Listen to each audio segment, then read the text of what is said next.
Hello friends, welcome to my channel astro guidance by M K Sahu. मैं आप सभी का अपने इस चैनल में स्वागत करता हूं। इस चैनल के माध्यम से मैं आप सभी लोगों से ज्योतिष के बारे में बात करना चाहता हूं और साथ ही साथ अपना ज्ञान आप लोगों से शेयर करना चाहता हूं। क्योंकि आप लोग इस समय इस चैनल को देख रहे हैं या मैं बोलूं इस वीडियो को देख रहे हैं, अतः मेरा ये मानना है कि आप लोग ज्योतिष में विश्वास रखते हैं। कहीं ना कहीं किसी न किसी माध्यम से या तो ज्योतिष से जुड़े हुए हैं या जुड़े रहना चाहते हैं। यदि ऐसा है तो दोस्तों आप लोग बिल्कुल सही प्लेटफॉर्म पर आए हैं। इस प्लेटफॉर्म के द्वारा मैं प्रयास करूंगा कि ज्योतिष को सरल से सरल भाषा में आप लोग तक पहुंचाऊं, जिससे कि आप उसे बहुत अच्छे से समझ पाएं और अपने जीवन में हो रही घटनाओं से उसको रिलेट कर पाएं। आप ये जान पाएं कि ये घटनाएं आपके साथ क्यों हो रही हैं, इसका रिजल्ट जो भी आ रहा है क्या उसको और बेहतर बनाया जा सकता है, और अगर बनाया जा सकता है तो वो कौन कौन से कार्य या इवेंट है जिन्हें हमें करना पड़ेगा जिससे कि रिजल्ट हमारे फेवर में आ जाए। इसी तरह के बहुत से टॉपिक्स पर हम अपने इस चैनल में वार्तालाप करेंगे। अतः आप लोगों से रिक्वेस्ट है कि आप लोग इस चैनल से जुड़े रहिए। चलिए फिर आज के दिन की शुरुआत हम करते हैं ईश्वर का ध्यान लगाकर, जिससे कि ईश्वर अपना आशीर्वाद हमेशा हमारे साथ बनाए रखें। लास्ट वीडियो में हमने सिक्स हाउस और उसके कारक तत्वों के बारे में जाना। आज के वीडियो में हम कुंडली का अध्ययन कैसे करें इस सीरीज में सेवेंथ हाउस और उसके कारक तत्वों के बारे में बात करेंगे। लेकिन सेवेंथ हाउस पर जाने के पहले मैं आपको सिक्स हाउस का एक बहुत ही रोचक तत्व बताना चाहता हूं, जो कि लास्ट वीडियो में कवर नहीं हो पाया था। जैसा कि हम जानते हैं कि सिक्स हाउस मीन छठा घर जो है वो बहुत ही अशुभ घर है और जातक के जीवन में होने वाली पीड़ाएं मोस्ट प्रॉब्ली उसी की वजह से होती हैं। हमने ये भी देखा कि किसी किसी कंडीशन में सिक्स हाउस वरदान का काम करता है। स्पेशली अगर सिक्स हाउस में अशुभ ग्रह बैठ जाएं तो वो बहुत शुभ होता है। मतलब शुभ का मतलब क्या होता है कि वो अच्छे रिजल्ट देता है। लेकिन क्या आप जानते हैं कि सिक्स हाउस हमारे कैरियर और प्रोफेशन से भी संबंध रखता है। यदि आपका सिक्स हाउस जितना स्ट्रांग होगा, आपका कैरियर भी उतना ही स्ट्रांग ऑटोमेटिकली हो जाएगा। कैसे? तो आप देखेंगे कि सिक्स हाउस जो है वो हमारे कैरियर के घर से नौवां घर है। कैरियर का घर हमारा कौन सा है? 10वां। मीन्स ये जो हाउस है ये आपका कैरियर का हाउस है, आपके प्रोफेशन का हाउस है। और यहाँ से अगर हम 9 काउंट काउंट करेंगे एंटी क्लॉकवाइज तो क्या होगा? 1 2 3 4 5 6 7 8 9। ये जो घर है ये हमारा छठा घर है, राइट। तो ये प्रोफेशन के हाउस से नौवां है। और नौवां घर जो होता है वो हमारे भाग्य को रिप्रेजेंट करता है, राइट। तो आप जो भी कर्म करेंगे वो आपके भाग्य का निर्माण करेगा, राइट। और आप अपने कर्म को किस तरह से करते हैं जिससे कि आपके भाग्य की मजबूती हो, ये सब कुछ डिपेंड करता है आपके कर्म करने पर कि आप क्या कर्म कर रहे हैं और कैसे कर्म कर रहे हैं। तो इस तरह से आप जो भी कर्म करेंगे उसके हिसाब से आपका भाग्य मजबूत होगा, जो कि 10वें घर से 9वां घर है, मीन्स छठा घर है। तो यदि आपका छठा घर स्ट्रांग हुआ तो ऑटोमेटिकली आपका 10th हाउस भी स्ट्रांग हो जाएगा। मीन्स छठा घर स्ट्रांग होने से ऑटोमेटिकली आपका करियर और प्रोफेशन भी स्ट्रांग हो जाएगा। नेक्स्ट हम बात करते हैं आज के टॉपिक पर, मीन्स सेवेंथ हाउस या सप्तम भाव। हम ये जानेंगे कि सप्तम भाव क्या होता है और उसके कारक तत्व क्या होते हैं। साथ ही साथ हम ये भी देखेंगे कि हम उनको अपने जीवन के अनुसार कैसे उनका उपयोग करें, उन कारक तत्वों का। कारक तत्व मीन्स सिग्निफिकेंस। तो हम देख रहेंगे कि सेवेंथ हाउस के क्या क्या सिग्निफिकेंस हैं, हम अब इस पर चर्चा करते हैं। तो सेवेंथ हाउस का जो मोस्ट प्राइमरली सिग्निफिकेंस है वो है आपका पार्टनर। सेवेंथ हाउस को हम हाउस ऑफ पार्टनर या हाउस ऑफ रिलेशन भी कहते हैं। तो सेवेंथ हाउस आपके रिलेशन को दिखाता है आपके पार्टनर के साथ। ये पार्टनर आपका बिजनेस पार्टनर भी हो सकता है या आपका लाइफ पार्टनर भी हो सकता है। तो सेवेंथ हाउस आपकी मैरिज लाइफ को दिखाता है कि आपकी जो मैरिड लाइफ है वो क्या रहेगी। आपके जीवन साथी को दिखाता है, लाइफ पार्टनर को, आपके बिजनेस पार्टनर को दिखाता है, इवन ये आपका विवाह या मैरिज भी दिखाता है। अगर कुछ लोगों का होता है कि मैरिज बहुत लेट हो रही है, अगर वो आपके पास आते हैं, तो इस केस में सबसे पहले आपको सेवेंथ हाउस की पोजीशन देखनी बहुत ज़रूरी होती है। इसके साथ-साथ सेवेंथ हाउस जो है वो आपका बिज़नेस या आपका व्यापार भी है, राइट? सेवेंथ हाउस से हम काम वासना भी देखते हैं और ग्रस्त जीवन भी देखते हैं। सेवेंथ हाउस आपकी सेकंड संतान है, दूसरी संतान। पहली संतान कौन-सा घर है? Fifth house. पाँचवाँ घर जो है वो आपकी पहली संतान है और सातवाँ घर जो है वो आपकी दूसरी संतान मीन्स दूसरे गर्भ की स्थिति को बताता है। फीमेल की कुंडली में सेवेंथ हाउस उसके हस्बैंड को रिप्रेजेंट करता है और मेल की कुंडली में सेवेंथ हाउस उसकी वाइफ को रिप्रेजेंट करता है। सेवेंथ हाउस से हम यात्राएं भी देखते हैं। ये यात्राएं हमारे बिजनेस रिलेटेड भी हो सकती हैं या फॉरेन रिलेटेड भी हो सकती है। मीन्स सेवेंथ हाउस से हम विदेश यात्रा और मोस्टली विदेश में अपना निवास देखते हैं। विदेश में रेजिडेंस जो आपका है, फॉरेन रेजिडेंस, वो हम सेवेंथ हाउस से देखते हैं। सेवेंथ हाउस हमारी दैनिक आय मीन्स डेली रूटीन की जो इनकम है वो है। सेवेंथ हाउस आपका थर्ड यंगर सिबलिंग है, आपका तीसरा छोटा भाई जो है वो आप सेवेंथ हाउस से देखते हैं। इसके साथ साथ सेवेंथ हाउस क्योंकि एट्थ हाउस से 12वां घर है। एट्थ हाउस से 12वां, एट्थ हाउस कौन सा है? ये अगर इससे हम काउंट करें तो 1 2 3 4 5 6 7 8 9 10 11 12। तो सेवेंथ हाउस जो है आपका एट्थ हाउस से 12वां घर है। तो एट्थ हाउस के जितने भी सिग्निफिकेंस हैं सेवेंथ हाउस उसको निगेट करता है। तो एट्थ हाउस क्या है? आपकी लॉन्जिविटी मीन्स आपकी दीर्घ आयु। तो हम क्या कह सकते हैं कि सेवेंथ हाउस हमारा क्या रिप्रेजेंट कर रहा है? सेवेंथ हाउस आपकी मृत्यु को रिप्रेजेंट कर रहा है क्योंकि वो आपकी दीर्घ आयु, आपकी लॉन्जिविटी को निगेट करता है। इसलिए इसको हम मारक भाव भी कहते हैं। इसमें यहाँ मैं आपको बताना चाहूँगा कि मृत्यु या मारक भाव का मतलब यही नहीं होता है कि उस जातक की मृत्यु। मृत्यु से यहाँ पे तात्पर्य है कि उस जातक की मृत्यु भी हो सकती है, वो एक स्पेसिफिक कंडीशन होती है पराशरी जी के अनुसार, लेकिन इससे ज़्यादा इसका महत्व होता है मृत्यु तुल्य कष्ट के लिए। क्योंकि आपको मृत्यु तुल्य कष्ट जो है वो आपकी किसी भी डायमेंशन से हो सकती है। जैसे यदि किसी इंसान के लिए पैसा बहुत वैल्यू करता है और यदि उसके हाथ से सारा का सारा पैसा निकल जाए, उसकी वेल्थ ज़ीरो हो जाए, तो उसके लिए वो एक तरह से मृत्यु तुल्य कष्ट हो गया। तो आपके पैसों का जाना, आपकी वेल्थ का जाना भी आपके लिए मृत्यु के समान है। किसी-किसी इंसान के लिए उसकी इज़्ज़त ही सब कुछ होती है और यदि 4 लोगों के सामने आपकी बेइज़्ज़ती हो जाए तो ये इंसान को लगता है कि मैं इससे अच्छा मर क्यों नहीं गया। तो वहाँ पर क्या हुआ? वहाँ पर आपका जो मान-सम्मान था, उसकी मृत्यु हुई है। आपका जो स्टेटस था, उसकी मृत्यु हुई है, जो आपके लिए मृत्यु तुल्य कष्ट के ही समान है। कभी-कभी होता है कि आपकी हेल्थ अगर डैमेज हो जाए, तो वो भी आपको मृत्यु तुल्य कष्ट दे सकता है, राइट? तो यहाँ पर जो मृत्यु से मतलब है, वो जातक की किसी भी डायमेंशन में मृत्यु है। एक पर्टिकुलर कंडीशन में जातक की खुद की मृत्यु भी हो सकती है, लेकिन यहाँ पर जो मेन है वो यही बोलते हैं मृत्यु तुल्य कष्ट या मृत्यु। इसलिए इसको मारक भाव भी कहते हैं।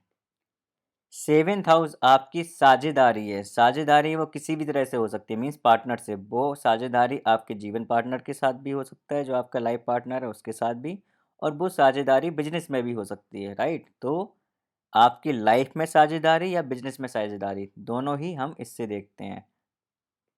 सेवेंथ हाउस आपके प्रत्यक्ष शत्रु को भी दिखाता है। ये आपके डेली बिजनेस को भी दिखाता है। सेवेंथ हाउस आपकी कमर्शियल एक्टिविटीज़ को भी दिखाता है। जो भी आपकी कमर्शियल एक्टिविटीज़ हैं उसको हम सेवेंथ हाउस से देखते हैं। It is also called house of सेवा। तो ये आपकी शक्ति को भी दर्शाता है। जैसे फर्स्ट हाउस आपका स्वयं का घर है, इसी तरह से सेवेंथ हाउस दूसरों का घर है। दूसरों का घर मतलब ये अन्य लोगों को भी रिप्रेजेंट करता है, इसका जो सिग्निफिकेंस है, अन्य लोग भी हैं। सेवेंथ हाउस आपकी मीडियम टर्म डिजायर भी है, मतलब आपका जो छोटी-छोटी इच्छाएँ होती हैं, not short term, medium term जो इच्छाएँ होती हैं, उसको हम सेवेंथ हाउस से देखते हैं। सेवेंथ हाउस आपका कोऑपरेशन है कि आप कितने कोऑपरेटिव हैं, ये हम आपके 7वें घर से या 7म भाव से देखते हैं। सेवेंथ हाउस आपका मार्केट प्लेस और एग्रीमेंट भी है। सेवेंथ हाउस से हम रिटेल भी देखते हैं। तो रिटेल से रिलेटेड जितने भी बिजनेस होते हैं, वो हम सेवेंथ हाउस से ही देखते हैं। अब इन कारक तत्वों को हम यूज कैसे करें, हम इनकी चर्चा करते हैं। तो जैसे कि मैंने आपको बताया हुआ था कि यदि किसी भी घर में शुभ ग्रह बैठते हैं, तो वो उस घर से रिलेटेड जितने भी सिग्निफिकेंस हैं, वो आपके लिए थोड़ा आसानी पैदा करते हैं, ईज़ीनेस करते हैं वहाँ पे उस घर में बैठ के। और यदि वहाँ पर अशुभ ग्रह होता है, तो वो क्या करता है, वो आपको उस घर के प्रति संघर्ष कराता है। तो यदि सेवेंथ हाउस में कोई भी अशुभ ग्रह बैठ जाए या अशुभ ग्रह की दृष्टि सेवन हाउस पर हो, इसका मतलब क्या है कि वो आपको उस घर के प्रति संघर्ष कराएगा। तो यदि आपने कोई बिजनेस पार्टनरशिप में कर रखा है, तो आपको वहाँ पर मैलेफिक प्लैनेट होने की वजह से संघर्ष होंगे, संघर्ष पैदा कराएगा वो। आपके बिजनेस पार्टनर के साथ आपके रिलेशन खराब करा सकता है। हो सकता है कि आपकी जो मैरिड लाइफ है, मैरिड लाइफ में भी काफ़ी ज़्यादा प्रॉब्लम आ सकती है। आपके जीवन साथी के साथ झगड़े हो सकते हैं। क्यों? क्योंकि वहाँ पर अशुभ ग्रह का इन्फ्लुएंस है। सेवेंथ हाउस में अशुभ ग्रह के इन्फ्लुएंस होने से ये भी पॉसिबिलिटी है कि आपका विवाह काफ़ी लेट हो या विवाह के लिए आपको बहुत संघर्ष करने पड़ जाएँ। आपको अपनी डे टू डे इनकम करने के लिए बहुत ही ज़्यादा स्ट्रगल करना पड़े। ये भी क्या है, सेवेंथ हाउस में अशुभ ग्रह की वजह से हो सकता है। और यदि हम यहाँ पर शुभ ग्रह की बात करें, शुभ ग्रह जैसे कि यदि सेवेंथ हाउस में शुक्र जैसा ग्रह बैठ जाए, तो ये आपके लिए बहुत ही अच्छा होगा। मीन्स आपके जीवन साथी के लिए बहुत अच्छा होगा, आपके बिजनेस पार्टनरशिप के लिए बहुत अच्छा होगा, आपके बिजनेस के लिए बहुत अच्छा होगा। इससे आपकी मैरिज जो है वो भी बिना किसी डिफ़िकल्टी या संघर्ष या स्ट्रगल के साथ हो सकती है। आपको हो सकता है कि आपके घर वालों को आपके लिए ज़्यादा मेहनत भी ना करना पड़े और आपके लिए बहुत अच्छा रिश्ता आ जाए। ये किसकी वजह से? सेवेंथ हाउस में शुभ ग्रह होने की वजह से या सेवेंथ हाउस में शुभ ग्रह का दृष्टि पड़ने की वजह से। अब हम थोड़ी-सी चर्चा करते हैं कि सेवेंथ हाउस का अगर रिलेशन किसी अन्य भाव के साथ हो या अन्य हाउस के साथ हो, किसी दूसरे घर के साथ हो, तो उसमें हम किस तरह से प्रेडिक्शन निकाल सकते हैं। तो सेवेंथ हाउस का रिलेशन अगर आपके फर्स्ट हाउस से हो, तो हम कह सकते हैं कि आप में, क्योंकि फर्स्ट हाउस आपका स्वयं का घर है, तो आप में और आपके लाइफ पार्टनर के जो रिलेशन है, वो काफ़ी अच्छे होंगे। इवन मैं बोलूँगा अच्छा कहना भी यहाँ पे सही नहीं है, क्योंकि ये डिपेंड करता है अशुभ ग्रह है या शुभ ग्रह है। तो हम ये बोल सकते हैं कि ये आपका और आपके जीवन साथी के बीच का जो संबंध है, जो रिलेशन है, वो शो करेगा। अगर सेवेंथ हाउस का रिलेशन आपके फर्स्ट हाउस से हो जाता है, मीन्स आपके लग्न से हो जाता है, तो इससे हम ये भी कह सकते हैं, किसी-किसी कंडीशन में ये भी होता है कि हम बोल सकते हैं कि आपके ऊपर आपके जीवन साथी का बहुत ज़्यादा इन्फ्लुएंस या बहुत ज़्यादा कंट्रोल हो सकता है। और अब ये इन्फ्लुएंस होगा या कंट्रोल होगा, ये डिपेंड करता है कि कौन सा ग्रह बैठा हुआ है, किस ग्रह की वजह से ये रिलेशन बन रहा है। इसी तरह से अगर सेवेंथ हाउस और सेकंड हाउस की अगर रिलेशन बन जाए, तो हम कह सकते हैं कि आपका जो पार्टनर है, वो पार्टनर काफ़ी पैसे वाला हो सकता है। आप जो बिज़नेस करेंगे, हो सकता है कि वो आप अपना फैमिली बिजनेस करें, क्योंकि सेकंड हाउस आपकी फैमिली है और सेवेंथ हाउस आपका बिजनेस है। किसी किसी कंडीशन में ये भी होता है कि आपके पास जो वेल्थ आएगी वो आपके पार्टनर की वजह से आएगी। कभी कभी होता है कि शादी के बाद किसी किसी की किस्मत एकदम से जाग जाती है और उसे काफ़ी अच्छी वेल्थ आती है, तो ये सेवेंथ हाउस का सेकंड हाउस से रिलेशन की वजह से होता है। सेवेंथ हाउस का थर्ड हाउस से रिलेशन हो तो हो सकता है कि जो आपका पार्टनर है वो बहुत ज़्यादा साहसी और निडर हो। ये भी हो सकता है कि वो काफ़ी ज़्यादा डरपोक हो। ये डिपेंड करता है कि कौन सा ग्रह उस पे बैठा हुआ है। ये जो रिलेशन बना है वो किस ग्रह से बना हुआ है। साथ ही साथ ये भी हो सकता है कि आपका जो साथी है, जीवन साथी, वो बहुत ज़्यादा क्रिएटिव हो, क्योंकि सेकंड थर्ड हाउस जो है वो क्रिएटिविटी का है। हो सकता है वो स्पोर्ट्स से कहीं न कहीं जुड़ा हुआ हो। इसी तरह से अगर सेवेंथ हाउस का जो रिलेशन है वो आपके अगर फोर्थ हाउस से हो जाए तो पॉसिबिलिटी है कि आपका जो जीवन साथी हो वो आपकी माँ की पसंद से हो, राइट? आपके विवाह में आपकी माँ का बहुत ज़्यादा योगदान हो। सेवेंथ हाउस का रिलेशन अगर आपके फिफ्थ हाउस से हो जाए, मीन्स सप्तम भाव का जो रिलेशन है वो आपके पंचम भाव से हो जाए, तो ऐसे में ये भी हो सकता है कि आपका जो विवाह हो वो लव मैरिज हो, आपकी जो मैरिज हो वो लव मैरिज हो।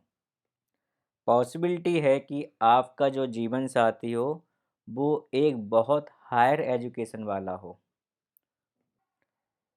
उसका बुद्धि उसकी जो है वो काफ़ी अच्छी हो, मीन्स वो बहुत बुद्धिमान हो, इंटेलिजेंट हो। उसमें हो सकता है एक बहुत अच्छी इंट्यूशन पावर भी हो। इसी तरह से अगर सेवेंथ हाउस का रिलेशन सिक्स हाउस से हो जाए तो हो सकता है कि आपका जो पार्टनर हो वो किसी सर्विस लाइन से जुड़ा हुआ हो। आपकी जो डेली इनकम हो वो भी हो सकता है किसी सर्विस लाइन या सिक्स हाउस रिलेटेड किसी कार की वजह से आती हो। सेवेंथ हाउस का रिलेशन अगर आपके टेंथ हाउस से हो जाए तो पॉसिबिलिटी है कि आपकी जो मैरिज हो वो आपके वर्क वर्क प्लेस जो है वहाँ पर हो। मीन्स आपका जो लाइफ पार्टनर हो सकता है वो आपके साथ ही काम करता हो, उसी को आपने अपना लाइफ पार्टनर चुना हो। आपका जो पार्टनर हो वो कैरियर ओरिएंटेड हो, ये भी पॉसिबिलिटी हो सकती है। यदि सेवेंथ हाउस का रिलेशन आपके इलेवेंथ हाउस से हो तो पॉसिबिलिटी है कि आपका जो पार्टनर हो वो बहुत ज़्यादा सोशल एक्टिविटी में इन्वॉल्व हो, क्योंकि इलेवेंथ हाउस आपके सोशल सर्कल का है, आपके मित्रों का है। तो पॉसिबिलिटी ये भी है कि आपका जो वाइफ हो या आपके जो हस्बैंड हो या मैं बोलूँ जो आपका लाइफ पार्टनर हो, वो आपके फ्रेंड सर्कल में ही कोई हो। इससे एक प्रिडिक्शन यही भी निकलती है कि आपकी लाइफ पार्टनर की सारी मनोकामनाएँ पूरी होंगी। वो हो सकता है बहुत ही ज़्यादा महत्वाकांक्षी या एम्बिशियस हो। और इससे एक प्रिडिक्शन हम ये भी कह सकते हैं कि पॉसिबिलिटी है आपके मल्टीपल मैरिज हो, क्योंकि जो 11th हाउस होता है वो मल्टीप्लिसिटी का भी होता है। वहीं अगर 7th हाउस का रिलेशन 12th हाउस से हो जाए तो हम कह सकते हैं कि आपका पार्टनर हो सकता है बहुत ज़्यादा खर्चीला हो सकता है वो स्पिरिचुअल से जुड़ा हुआ हो, मीन्स बहुत ज़्यादा आध्यात्मिक हो। तो इस तरह से अलग-अलग घर से सेवेंथ हाउस का रिलेशन के अनुसार हम प्रेडिक्शन दे सकते हैं। अब ये डिपेंड करता है कि वो किस घर से उसका रिलेशन है और वो रिलेशन किस ग्रह के थ्रू है, अशुभ ग्रह के थ्रू है या शुभ ग्रह के थ्रू है। इसके बेसिस पे प्रेडिक्शन चेंज हो सकती हैं। तो अभी मैंने आपको केवल 1 या 2 सिग्निफिकेंस के अनुसार ये सारा प्रेडिक्शन बताया कि आप किस तरह से मैप करते हुए प्रेडिक्शन दे सकते हो। ऐसे ही हमारे पास हमें पता है कि हर एक घर के कई कारक तत्व होते हैं, तो इस तरह से बहुत सारी प्रेडिक्शन बनती हैं। अब आपको ये थोड़ा-सा पता लगाना होगा जातक से पूछ के कि उसकी लाइफ में क्या चल रहा है, उसके अनुसार ही आप उसको एक्चुअल प्रेडिक्शन दे सकते हैं। क्योंकि प्रेडिक्शन हमेशा देश, काल और पात्र के अनुसार ही देनी चाहिए। जैसा कि मैंने आपको बताया कि सेवेंथ हाउस एक मारक भाव है, मारक घर है, जहाँ पर मृत्यु भी हो सकती है। तो यदि सेवेंथ हाउस आपका अशुभ है और उसकी महादशा या दशा अंतर्दशा चल रही है उस सेवेंथ हाउस में बैठे हुए ग्रह की, तो उस टाइम पीरियड में आपको मृत्यु या मृत्यु तुल्य कष्ट हो सकते हैं। तो इसकी रेमेडी क्या है? इसके लिए आपको महामृत्युंजय जाप करना चाहिए। सेवेंथ हाउस में अशुभ होने की जो रेमेडी है वो सबसे अच्छी रेमेडी यही है, सबसे अच्छा उपाय यही है कि आप शिव जी की पूजा करें और महामृत्युंजय जाप करें। तो सेवेंथ हाउस के लॉर्ड की जब भी दशा अंतर्दशा चल रही हो, इसका मतलब उसने क्या किया, सेवेंथ हाउस को एक्टिवेट कर दिया। इस केस में आपका बहुत ज़रूरी है कि आप महामृत्युंजय जाप करें, शिव जी की पूजा रोज करें। जब भी सेवेंथ हाउस जो है अशुभ ग्रह से घिरा हुआ हो या उस पे अशुभ ग्रह बैठे हुए हों। तो महामृत्युंजय जाप जो मैंने बताया उसमें शुभ और अशुभ ग्रह से कोई मतलब नहीं है। सेवेंथ हाउस के लॉर्ड की महादशा या अंतर्दशा जब भी चले, तब समझ लो कि आपको मृत्यु तुल्य कष्ट होने की संभावना बहुत ज़्यादा है और आप वहाँ पर महामृत्युंजय जाप करना स्टार्ट कर दें, चाहे वहाँ पर अशुभ ग्रह हो या शुभ ग्रह हो। ये तो फर्स्ट कंडीशन है। सेकंड की यदि वहाँ पर अशुभ ग्रह बैठा हुआ हो या सेवेंथ हाउस अशुभ ग्रह से दृष्ट हो हो सकता है आपको डेली रूटीन में काफ़ी ज़्यादा प्रॉब्लम्स आएँ। उन प्रॉब्लम से निजात पाने के लिए जो एक उपाय है वो है शिव जी की पूजा करना। तो आपको नित्य या प्रतिदिन शिव जी की पूजा करनी चाहिए। अब हम बात करते हैं सेवेंथ हाउस से जुड़े हुए कुछ रिलेशंस की, संबंध जिनको हम बोलते हैं। इसके साथ-साथ वो कौन-कौन सी बीमारियों को या शरीर के अंगों को या बॉडी पार्ट्स को रिप्रेजेंट करते हैं। साथ ही साथ हम देखेंगे कौन-कौन से प्रोफेशंस हैं जो कि सेवेंथ हाउस से रिलेटेड हैं। तो पहले हम बात करते हैं संबंध की। तो जैसे कि मैंने आपको बताया कि सेवेंथ हाउस आपके लाइफ पार्टनर और बिजनेस पार्टनर को दिखाता है। तो लाइफ पार्टनर पे क्या है कि यदि आप ये फीमेल की कुंडली को लिए हैं, तो उसके केस में वो उसके मेल पार्टनर मतलब कि उसके हस्बैंड को रिप्रेजेंट करेगा और मेल की कुंडली में ये उसकी वाइफ को रिप्रेजेंट करेगा। इसके साथ-साथ सेवेंथ हाउस आपकी सेकंड संतान है और आपका थर्ड यंगर सिबलिंग भी है। सेवेंथ हाउस आपकी नानी को भी रिप्रेजेंट करता है।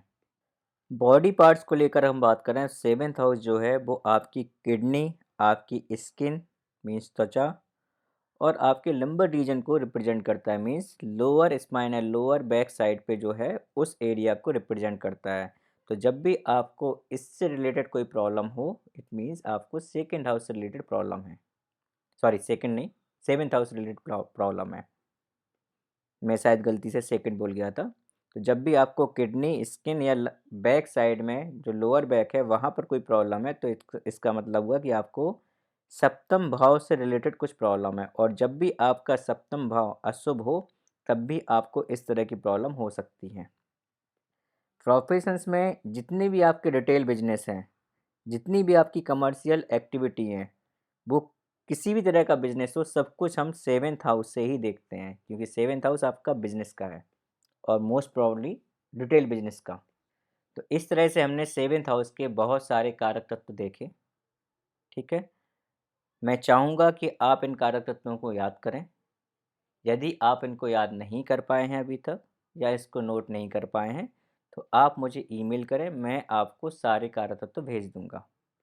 लेकिन जैसे कि मैं अपनी बाकी सारी वीडियो में भी बताता हुआ आया हूँ कि कारक तत्वों को याद करना किसी भी हाउस की या किसी भी प्लैनेट के सिग्निफिकेंस को याद करना बहुत ही ज़रूरी है क्योंकि आगे के जितने भी लेक्चर्स होंगे, जितनी भी क्लासेस होंगी, उनमें इन्हीं सिग्निफिकेंस को यूज करते हुए हम प्रिडिक्शन देंगे, प्रिडिक्शन की बात करेंगे और उस समय यदि आपको कारक तत्व या हम बोलें कि सिग्निफिकेंस याद नहीं होंगे, तो आपको मैप करने में काफ़ी टाइम लग सकता है और आपको ये सब्जेक्ट ईजी ना लगे, आपको बहुत डिफ़िकल्टी आए समझने में। अतः मेरा आपसे यही सजेशन है कि जितने भी सिग्निफिकेंस हैं वो चाहे वो किसी हाउस के हों या किसी ग्रह के हों, मीन्स किसी भी प्लेनेट के हों, वो आपको टिप पर याद होने चाहिए। Thanks for watching this video. मैं आशा करता हूँ कि आपको ये वीडियो पसंद आया होगा। अतः रिक्वेस्ट करता हूँ कि मेरे इस चैनल को सब्सक्राइब कीजिए और वीडियो को लाइक तथा शेयर कीजिए। आगे भी मैं इसी तरह के ज्योतिष पर और भी वीडियो लाऊंगा, जिससे कि आपका ज्योतिष का ज्ञान बढ़े और साथ ही साथ आप ये भी देख पाएँ कि आपके जीवन में होने वाली फ्यूचर में कौन कौन सी घटनाएं हैं। अगर उन घटनाओं के प्रति आपको सतर्क होना है तो आप सतर्क भी हो सकते हैं, और उनका मैक्सिमम बेनिफिट लेना है वो भी कर सकते हैं। आपको अपने जीवन में कौन सा करियर पाथ चुनना चाहिए, कौन सा बिजनेस करना चाहिए, आपको बिजनेस पार्टनरशिप में करना चाहिए, आपकी मैरिज कब होगी, आपको अपने जीवन साथी का चुनाव कैसे करना चाहिए, इन सभी बातों पर हम वीडियो बनाएंगे और आपके साथ शेयर भी करेंगे। इसके साथ साथ अगर आपके जीवन में कोई समस्या है जिसको आप एस्ट्रोलॉजी के थ्रू रिजॉल्व करना चाहते हैं, तो आप कंसल्टेंसी के लिए मुझे संपर्क कर सकते हैं। संपर्क करने के लिए आपको मुझे ईमेल करना होगा। मेरी ईमेल आईडी है astroguidance@mksahu@gmail.com, जो कि डिस्क्रिप्शन बॉक्स में भी लिखी हुई है। यदि आपको ज्योतिष को टॉपिक को लेके कोई भी क्वेरी है तब भी आप मुझे ईमेल कर सकते हैं। यदि आप चाहते हैं कि मैं किसी स्पेशल टॉपिक पर एक वीडियो बनाऊं तो आप मुझे कमेंट सेक्शन में लिखिए। मैं सारे कमेंट्स को पढ़ता हूं और डेफिनेटली आपके लिए वीडियो लाऊंगा। इसी के साथ ही आज के लिए मुझे इजाज़त दीजिए। अगले वीडियो में मैं कुछ नया